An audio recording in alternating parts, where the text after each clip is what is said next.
उनका दिल अपने बेटे के लिए उदास था, लेकिन वो ये जानते थे कि अल्लाह उनकी हिफाजत करेंगे और उन्हें कोई नुकसान नहीं पहुंचेगा। जब टोकरी बह रही थी तो उन्होंने अपनी बेटी से कहा कि दरिया के किनारे किनारे टोकरी के पीछे पीछे जाओ और देखो कि उनके भाई को कोई नुकसान ना हो। टोकरी दरिया में काफी देर तक बही। अल्लाह टोकरी की हिदायत कर रहे थे। कुछ देर नील दरिया पर बहने के बाद टोकरी एक छोटी नदी में चली गई। फिरौन की बीवी उस नदी में नहा रही थी। जब उसने टोकरी देखी तो उसने अपने खादिमों से कहा कि उसे किनारे पर लाओ। जब उसने उसमें एक बच्चा देखा तो उसे उनसे प्यार हो गया। फिरौन की बीवी फिरौन से बहुत अलग थी। वो मोमिन थी और रहम दिल भी थी।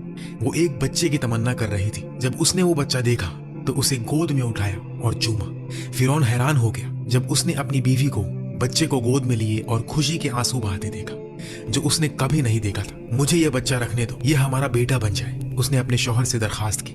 फिरौन उसे इनकार नहीं कर सका और उन्होंने बच्चे को गोद लेने का फैसला किया। कुछ देर बाद बच्चे को भूख लगी और वो रोने लगी। रानी ने कुछ दायाओं को बुलाया कि बच्चे को दूध पिलाएं, लेकिन उन्होंने किसी का भी दूध नहीं पिया। उसी वक्त सिपाहियों ने बहन को रानी के पास लाया। ये वही लड़की थी जो टोकरी के पीछे पीछे आ रही थी।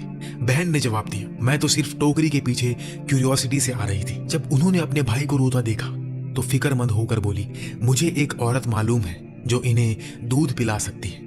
रानी ने हाँ कहा और सिपाहियों को हुक्म दिया कि वो औरत लाएं जिसके बारे में लड़की बता रही थी। नबी अलैहिस्सलाम की बहन ने उनकी माँ को लाया और वो दूध पिलाने लगे। जैसे ही मूसा अलैहिस्सलाम उनकी गोद में आए, उन्होंने दूध पीना शुरू कर दिया।